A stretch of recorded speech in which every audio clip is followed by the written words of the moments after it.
President of the Senate, Mr. Speaker, Mr. Deputy President and Deputy Speaker, members of the Assembly, it is a great honor for me to be here with members of my cabinet and government, members of the United States Congress, mayors of some of our greatest cities, and my daughter. And we're glad to be here. I must say this is the first time I have been introduced as president in 8 years, speaking to parliamentary bodies all over the world, where they played a song before I spoke. And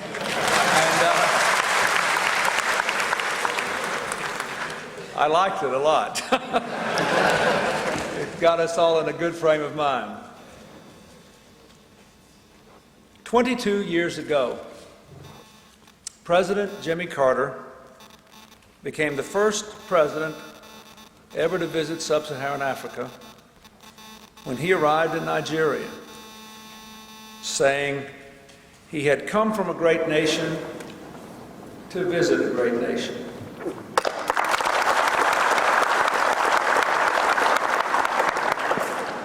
More than 2 years ago, I came to Africa for the longest visit ever by an American president, to build a new partnership with your continent. But sadly, in Nigeria, an illegitimate government was killing its people and squandering its resources. All most Americans knew about Nigeria then was a sign at their local airport warning them not to fly here. A year later, Nigeria found a transitional leader who kept his promises.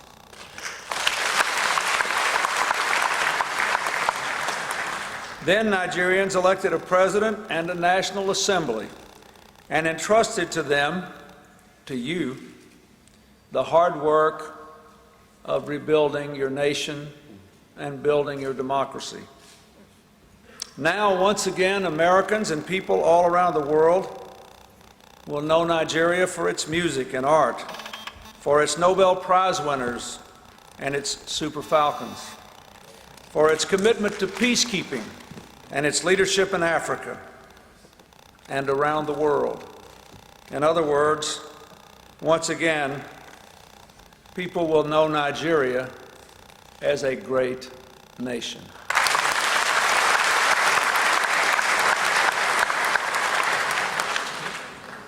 You have begun to walk the long road to repair the wrongs and errors of the past and to build bridges to a better future. The road is harder and the rewards are slower than all hoped it would be when you began. But what is most important is that today you are moving forward, not backward. And I'm here because your fight for democracy and human rights, for equity and economic growth, for peace and tolerance, your fight is America's fight and the world's fight.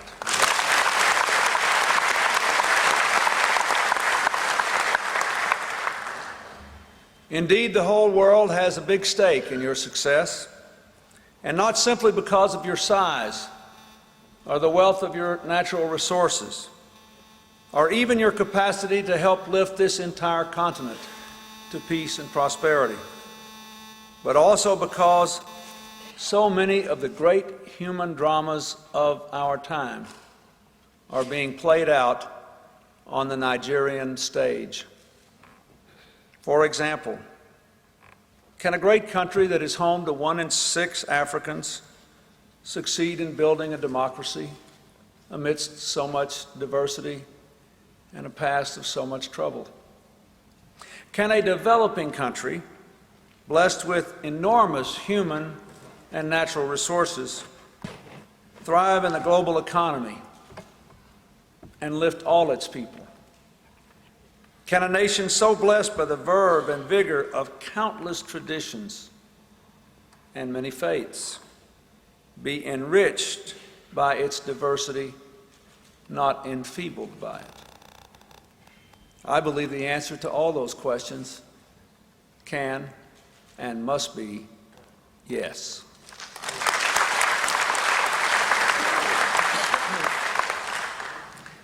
There are still those around the world who see democracy as a luxury that people seek only when times are good. Nigerians have shown us that democracy is a necessity, especially when times are hard. The dictators of your past hoped the hard times would silence your voices, banish your leaders, destroy your spirit. But even in the darkest days, Nigeria's people knew they must stand up for freedom, the freedom their founders promised. Achebe championed it. Sunny Ade sang for it. Journalists like Akinwumi Adesukar fought for it. Lawyers like Gani Fawahimi testified for it.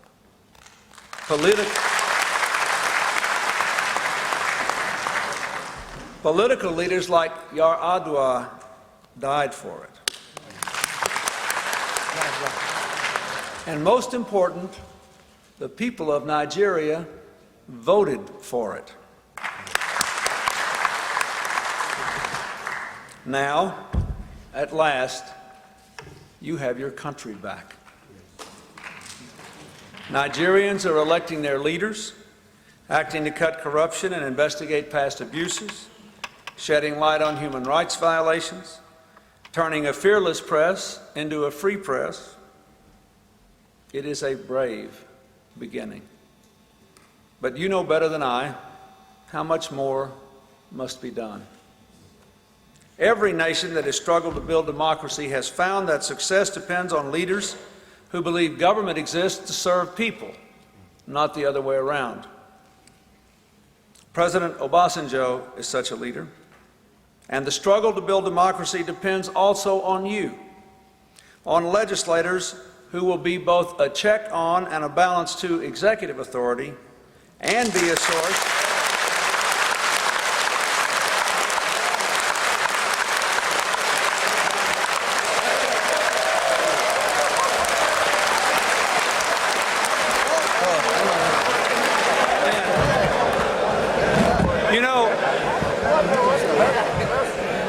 if I said that to my Congress, they would still be clapping and standing.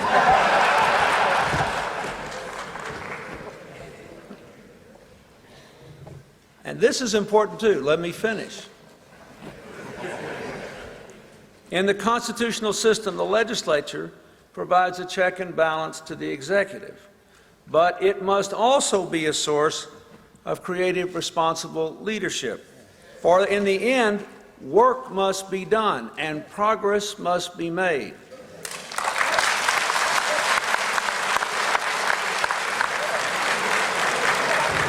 Democracy depends upon a political culture that welcomes spirited debate without letting politics become a blood sport.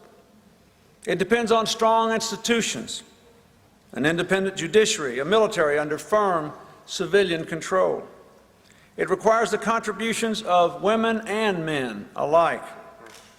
And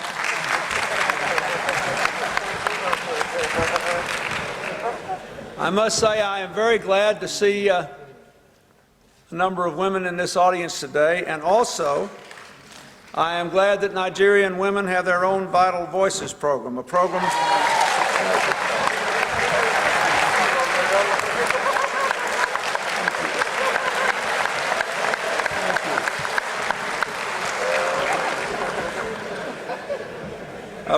that my wife has worked very hard for, both in Africa and all around the world. Of course, in the end, successful political change must begin to improve people's daily lives. That is the democracy dividend Nigerians have waited for. But no one should expect that all the damage done over a generation can be undone in a year.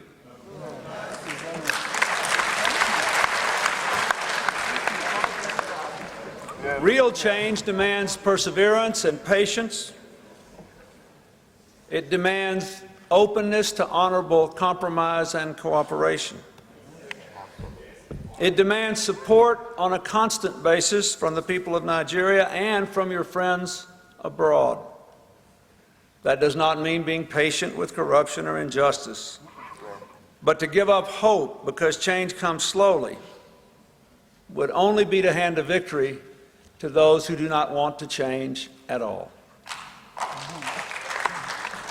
Remember something we Americans have learned in over 224 years of experience with democracy. It is always and everywhere a work in progress. It took my own country almost 90 years and a bitter civil war to set every American free. It took another 100 years to give every American the basic rights our Constitution promised them from the beginning. Since the time of our revolution, our best minds have debated how to balance the responsibilities of our national and state governments, what the proper balance is between the President and the Congress, what is the role of the courts in our national life. And since the very beginning, we have worked hard with varying degrees of success and occasional regrettable, sometimes painful failures to weave the diverse threads of our nation into a coherent, unified tapestry. Today, America has people from over 200 racial, ethnic, and religious groups. We have school districts in America where, in one school district, the parents of the children speak over 100 different languages. It is an interesting challenge, but it is one that I am convinced is a great opportunity, just as your diversity, your religious diversity and your ethnic diversity is a great opportunity in a global society growing ever more intertwined. A great opportunity if we can find unity in our common humanity. If we can learn not only to tolerate our differences, but actually to celebrate our differences. If we can believe that how we worship, how we speak, who our parents were, where they came from, are terribly important. But on this earth, the most important thing is our common humanity. Then there can be no stopping that. Now, no society has ever fully solved this problem. As you struggle with it, you think of the Middle East, Northern Ireland, the Balkans, the ongoing tragedy of Kashmir. And you realize that it is a formidable challenge. You also know, of course, that democracy does not answer such questions. It simply gives all free people the chance to find the answers that work for them. I know that decades of misrule and deprivation have made your religious and ethnic divisions deeper. Nobody can wave a hand and make the problems go away. But that is no reason to let the idea of one united Nigeria slip away. After all this time, if we started trying to redraw the map of Africa, we would simply be piling new grievances on old. Even if we could separate all the people of Africa by ethnicity and faith, would we really rid this continent of strife?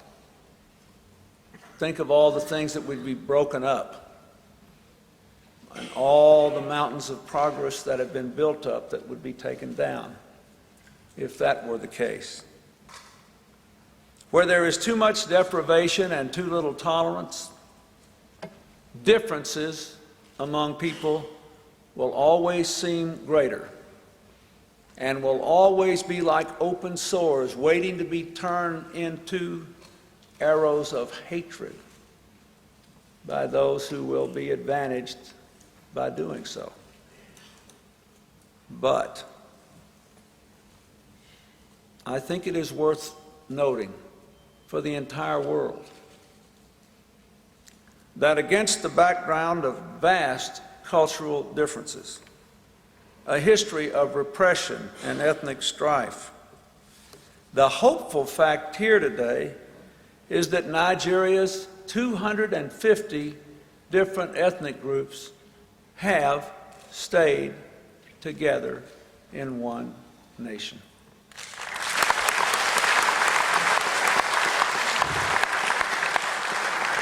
You have struggled for democracy together. You have forged national institutions together. All your greatest achievements have come when you have worked together. It is not for me to tell you how to resolve all the issues that I follow more closely than you might imagine I do. You are a free people, an independent people, and you must resolve them. All I can tell you is what I have seen and experienced these last years as president in the United States and working with other good people with similar aspirations on every continent of the globe. We have to find honorable ways to reconcile our differences on common ground. The overwhelming fact of modern life everywhere, believe it or not, is not the growth of the global economy, not the explosion of information technology and the internet, but the growing interdependence these changes are bringing. Whether we like it or not, more and more our fates are tied together within nations and beyond national borders, even beyond continental borders and across great oceans. Whether we like it or not, it is happening. You can think of big examples like our economic interconnections. You can think of anecdotal examples like the fact that we now have a phenomenon in the world known as airport malaria, where people get malaria in airports in nations where there has never been a single case of malaria because they just pass other people who have it from around the world in the airport. Whether we like it or not, your destiny is tied to mine and mine to yours, and the future will only make it more so. You can see it in all the positive things we can build together and in the common threats we face from enemies of the nation state, from the narco-traffickers, the gun runners, from the terrorists, from those who would develop weapons of mass destruction geared to the electronic age, very difficult to detect and easy to move. Now, we have to decide what we're going to do with the fundamental fact of modern life, our interdependence. Is it possible for the Muslim and the Christian here to recognize that and find common ground? Can we find peace in Jerusalem between the Muslims, the Christians, and the Jews? Can we find peace in the Balkans between the Muslims, the Orthodox Christians, and the Catholics? Will we ever bring an end to the conflict between the Catholics and the Protestants in Northern Ireland? I mean, finally ever really have it over with completely? Can the Hindus and the Muslims learn to live together in Kashmir? Isn't it interesting when I came here in part to help you move into the information revolution more quickly, to spread its benefits to more of your people, that all over the world in this most modern of ages, we are bedeviled by humanity's oldest problem, the fear of the other, people who are different from us. I'm sure there was a time in the deep, distant mists of memory when everyone had to be afraid of people who were not of their tribe, when food was scarce and there was no means of communication. But all of us still carry around with us the fear of people who are different from us. And it is such a short step from being afraid of someone to distrusting them, to disliking them, to hating them, to oppressing them, to using violence against them. It is a slippery, slippery slope. So I say again, the biggest challenge for people in the United States, where people still, I'm ashamed to say, lose their lives because they are different. Not nearly as much as it used to be. It's a rare occurrence, but it still tears at our hearts. Because we know everyone counts, everyone deserves a chance at life, and we all do better when we help each other and when we find a way for everyone to follow his or her own path through life, guided by their own lights and their own faith. So I say to you, I come here with that in mind. The world needs Nigeria to succeed.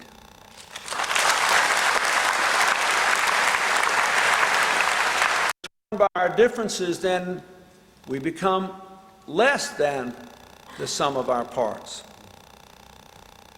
Nigeria has within it the seeds of every great development going on in the world today, and it has a future worth fighting for. You are already a champion of peace, democracy, and justice. Last month in Tokyo, your president reminded leaders of the Group of Eight very firmly that we are all tenants of the same global village. He said, and I quote, "We must deal with the challenges for development not as separate entities, but in partnership as members of the same global family with shared interests and responsibility."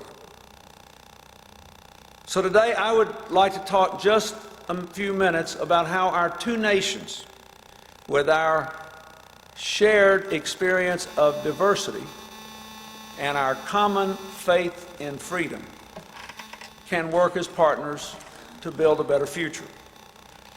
I believe we have two broad challenges. The first is to work together to help Nigeria prepare its economy for success in the 21st century, and then to make Nigeria the engine of economic growth and renewal across the continent. The second is to work together to help build the peace that Nigeria and all of Africa so desperately need. To build stronger economies, we must confront the diseases that are draining the life out of Africa's cities and villages, especially AIDS, but also TB and malaria. AIDS will reduce life expectancy in Africa by 20 years. It is destroying families and wiping out economic gains as fast as nations can make them. It is stealing the future of Africa. In the long run, the only way to wipe out these killer diseases is to provide effective, affordable treatments and vaccines.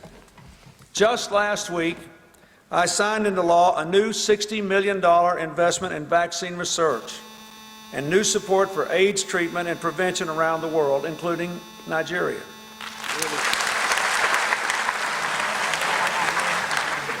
In the meantime, however, while we wait for the long run, we have to face reality.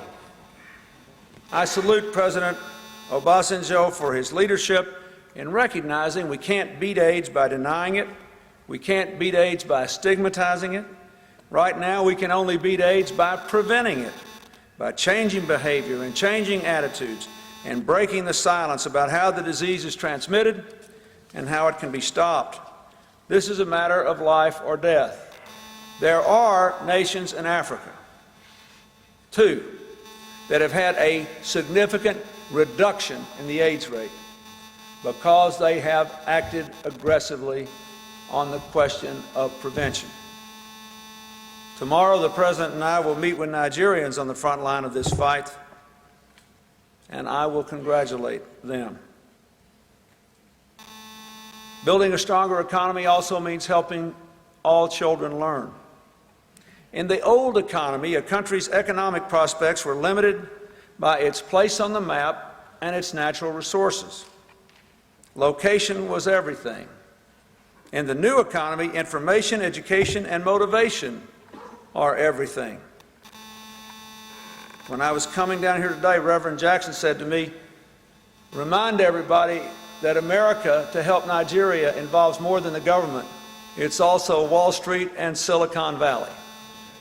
That's what's growing our economy, and it can help to grow yours. One of the great minds of the information age is a Nigerian American named Philip Emeagwali. He had to leave school because his parents couldn't pay the fees. He lived in a refugee camp during your Civil War. He won a scholarship to university and went on to invent a formula that lets computers make 3.1 billion calculations per second.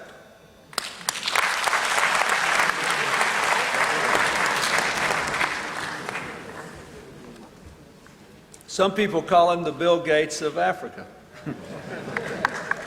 But what I want to say to you is, there is another Philip Emeagwali, or hundreds of them, or thousands of them, growing up in Nigeria today.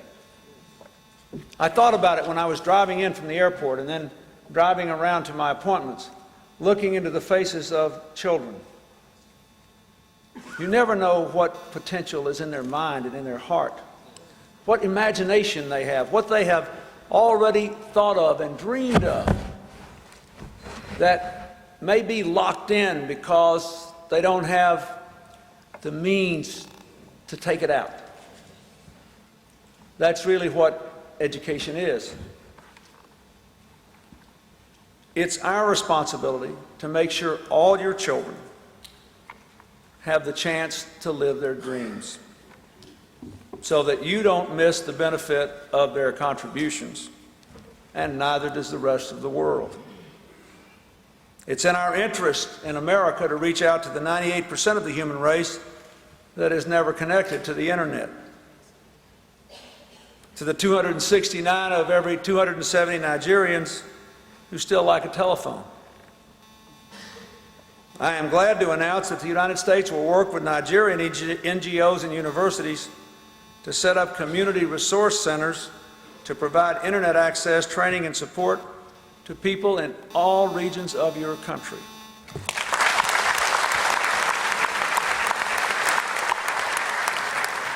I also discussed with the President earlier today a $300 million initiative we have launched to provide a nutritious meal, a free breakfast or a free lunch for children in school, enough to feed another 9 million kids in school that aren't in school today, including in Nigeria.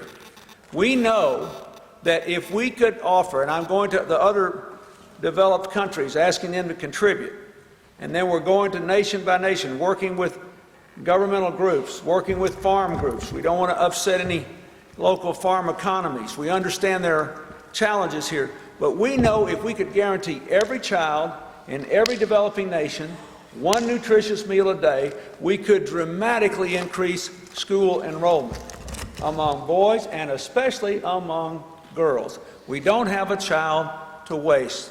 I hope we can do this in Nigeria, and I hope you will work with us to get the job done.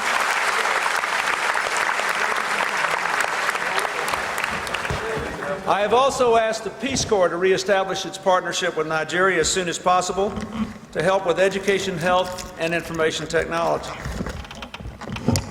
Building a strong economy also means creating strong institutions and, above all, the rule of law.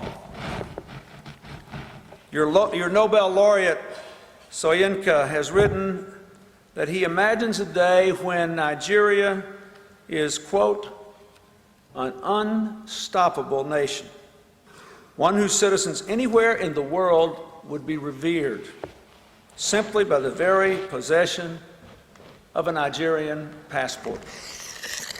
I don't need to tell you that the actions of a small group of Nigerians took away that possibility, took away the pride of carrying the passport, stealing the opportunity from every decent and honest citizen of this country. But we will bring the pride and prosperity back by cracking down together on crime, corruption, fraud, and drugs.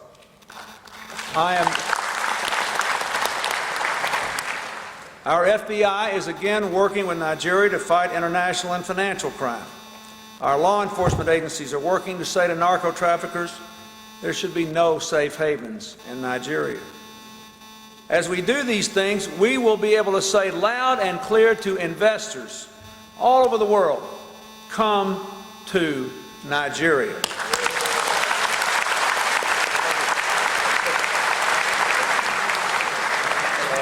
This is a place of untapped opportunity because it is a place of unlimited potential. This year I signed into law our Africa Trade Bill, and many of its champions are here with me from our Congress.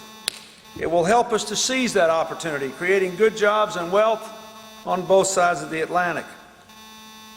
The challenge is to make sure any foreign involvement in your economy promotes equitable development, lifting people and communities that have given much for Nigeria's economic progress, but so far have gained too little from it. Neither the people nor the private sector want a future in which investors exist in fortified islands surrounded by seas of misery. Democracy gives us a chance to avoid that future. Of course, I'm thinking especially of the Niger Delta. I hope government and business will forge a partnership with local people to bring real, lasting social progress, a clean environment, and economic opportunity. We face, of course, another obstacle to Nigeria's economic development, the burden of debt that past governments left on your shoulders. The United States has taken the lead in rescheduling Nigeria's debt within the Paris Club, and I believe we should do more. Nigeria shouldn't have to choose between paying interest on debt and meeting basic human needs, especially in education and health. We are prepared to support a substantial reduction of Nigeria's debts on a multilateral basis as long as your economic and financial reforms continue to make progress and you ensure that the benefits of debt reduction go to the people.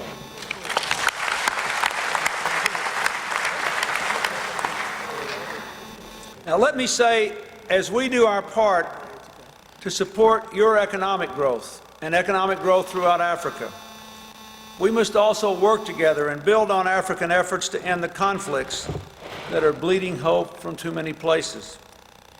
If there's one thing I would want the American people to learn from my trip here, it is the true, extraordinary extent of Nigeria's leadership for peace in West Africa and around the world.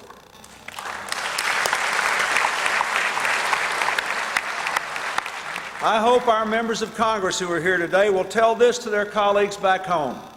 Over the past decade, with all of its problems, Nigeria has spent $10 billion and sacrificed hundreds of its soldiers' lives for peace in West Africa.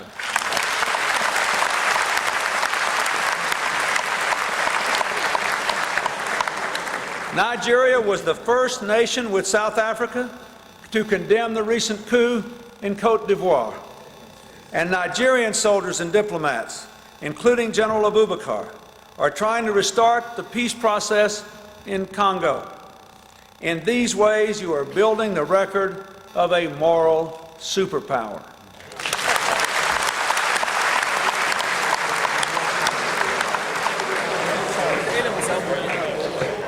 That's a long way to come in just a couple of years, and I urge you to stay with it. But I know from the murmurs in this chamber and from the murmurs I heard in the congressional chamber when I said the United States must go to Bosnia, the United States must go to Kosovo, the United States must train an Africa crisis response initiative, the United States must come here and help you train to deal with the challenges of Sierra Leone. I know that many of you have often felt the burden of your peacekeeping was heavier than the benefit. I know you have felt that. But there's no one else in West Africa with the size, the standing, the strength of military forces to do it. If you don't do it, who will do it? But you should not have to do it alone. That's what's been wrong with what's happened in the last several years. You have too heavy a burden. Because of your size, everyone expects you to lead, and to do so with enormous sensitivity to the needs of others. But despite your size, you cannot lead alone, and you shouldn't have to pay the enormous price. I am determined, if you're willing to lead, to get you the international support you need and deserve to meet those responsibilities.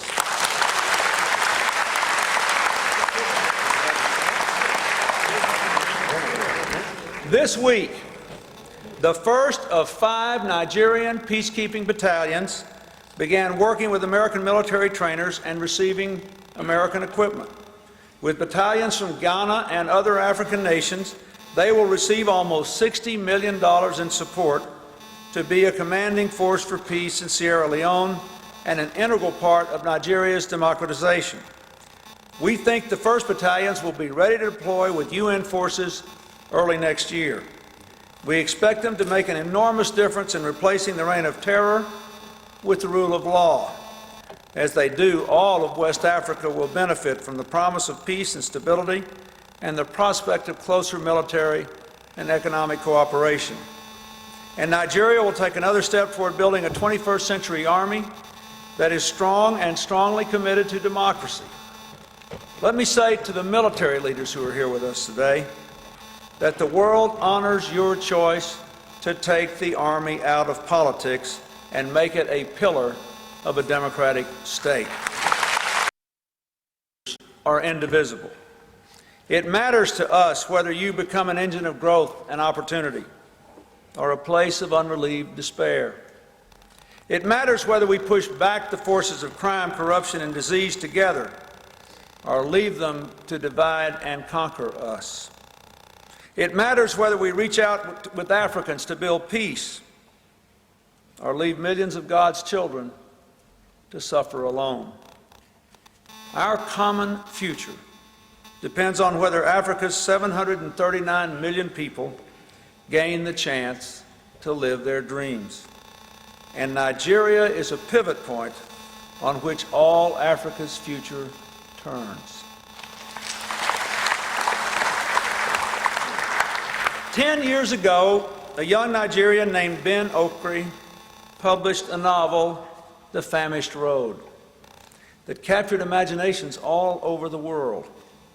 He wrote of a spirit child who defies his elders and chooses to be born into the turmoil and struggle of human life. The time and place for modern Nigeria, but the questions the novel poses speak to all of us in a language that is as universal as the human spirit. In a time of change and uncertainty, Okri asks us, who can dream a good road and then live to travel on it? Nigerians, as much as any nation on earth, have dreamed this road. Since Anthony Inahoro stood up in a colonial parliament and demanded your independence in 1953. Nigerians have dreamed this road in music and art and literature and political struggle. And in your contributions to prosperity and progress among the immigrants to my country and so many others. Now, at the dawn of a new century, the road is opened at home to all citizens of Nigeria. You have the chance to build a new Nigeria. We have the chance to build a lasting network of ties between Africa and the United States. I know it will not be easy to walk the road, but you have already endured such stiff challenges. You have beaten such long odds to get this far. And after all, the road of freedom is the only road worth taking.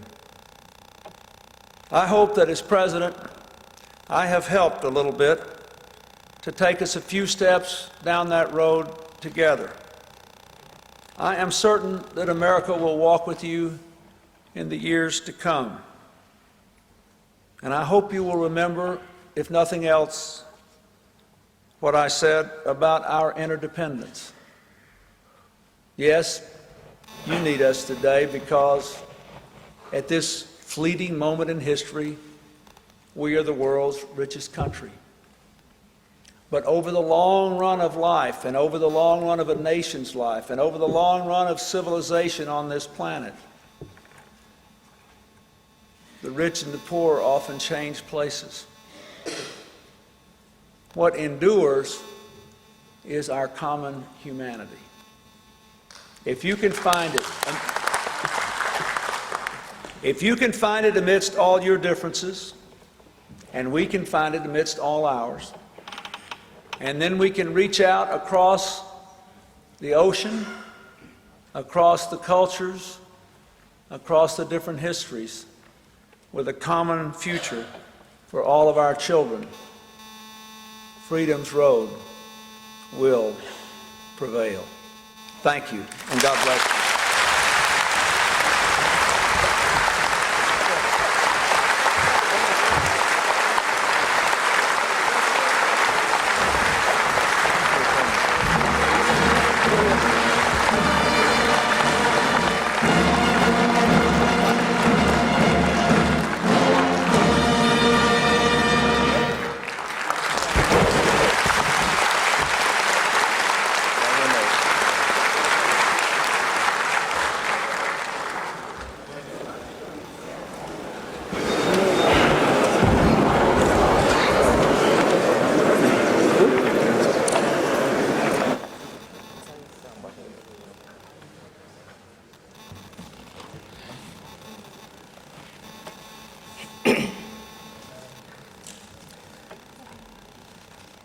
President of the United States of America, President William Jefferson Clinton, and members of his entourage,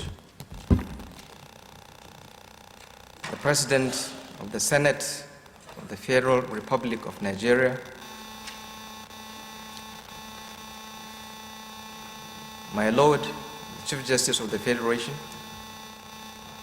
former presidents and heads of state, national chairmen of the three political parties, distinguished senators and honorable members of the House of Representatives, members of the federal and state executive councils, honorable speakers of state assemblies, members of the diplomatic corps, distinguished invited guests, members of the press, ladies and gentlemen. It is my honor and privilege, on behalf of the distinguished senators and honorable members of the House of Representatives of the Federal Republic of Nigeria, to make this vote of thanks. It is common knowledge that President Clinton is highly revered, loved, and respected by many Democrats and even non-Democrats all over the world.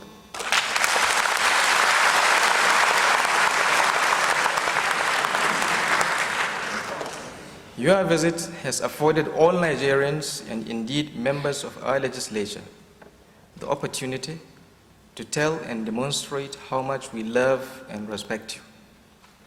Never in Nigeria's recent history has the visit of a foreign head of state attracted the interest of Nigerians all over the country. As legislators, we are particularly happy to note that in your delegation are some congressmen and women.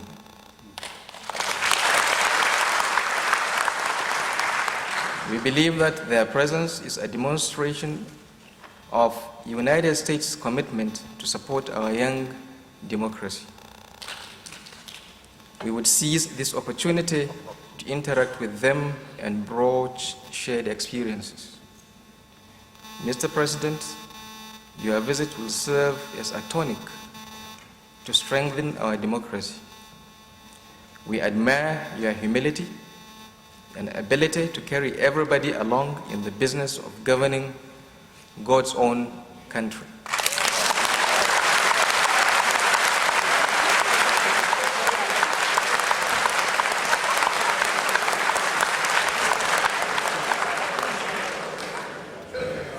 As a memento to your visit, we want to assure everyone present here and the international community that we will genuinely and tenaciously uphold democratic values and defend our young democracy to ensure a bright future for posterity. Mr. President, your political and economic achievements have made you a model on whom the democratic world looks for leadership.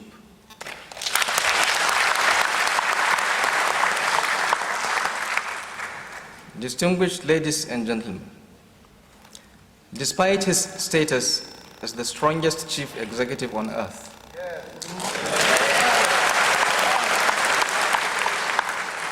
the most popular politician in America, and one of the best post-war presidents of the United States, President Clinton still finds it imperative to be humble to his colleagues and loyal to the Constitution of the United States of America.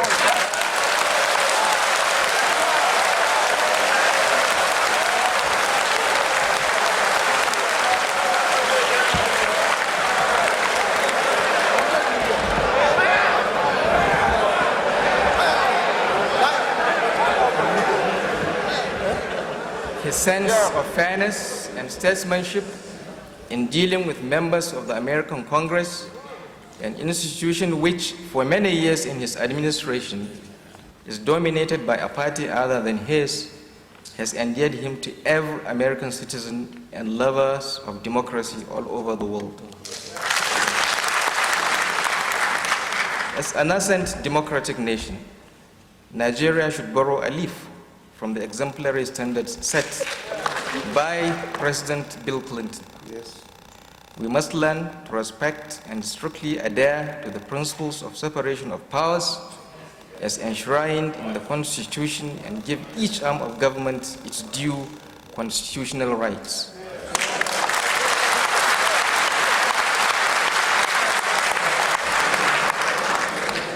A situation where the legislature is glaringly denied the exercise of its constitutionally guaranteed oversight functions, and in effect, therefore, being emasculated with a view to stooping to the whims and caprices of the executive, is not only disturbing, but portends great dangers for our young democracy.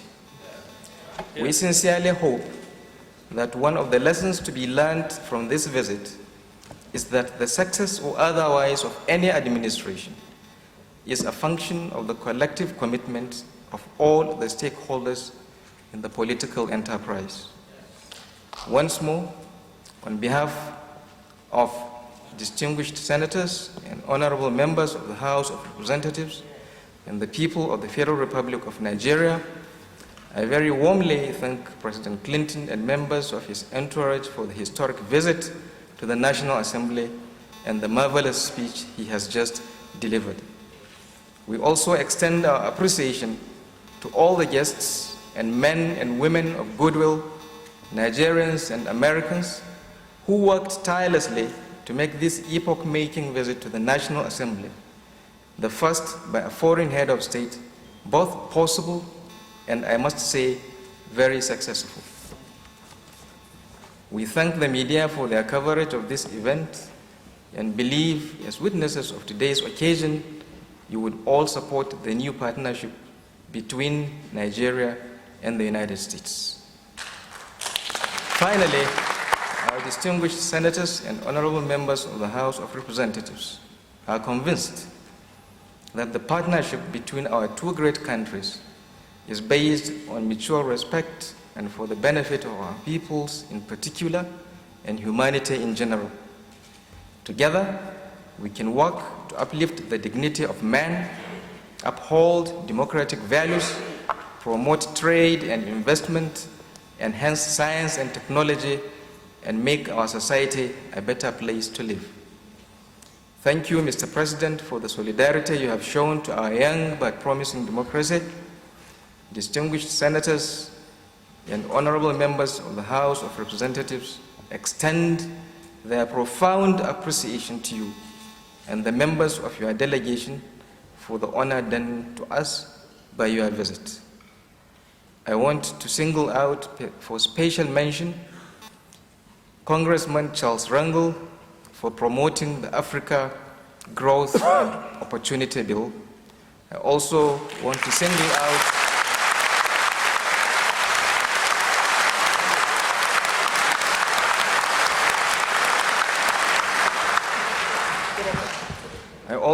single out our colleagues in the American Congress, Congresswoman Maxine Waters, who unfortunately is not here, and Congressman Spencer Backus for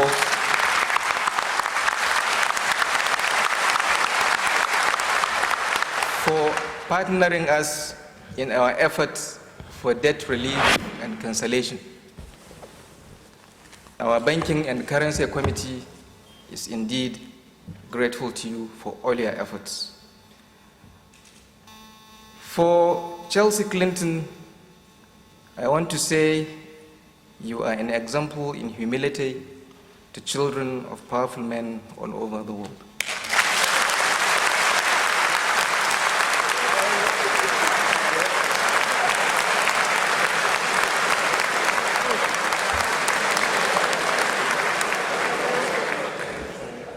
Long live the United States of America, and long live the Federal Republic of Nigeria. I thank you all.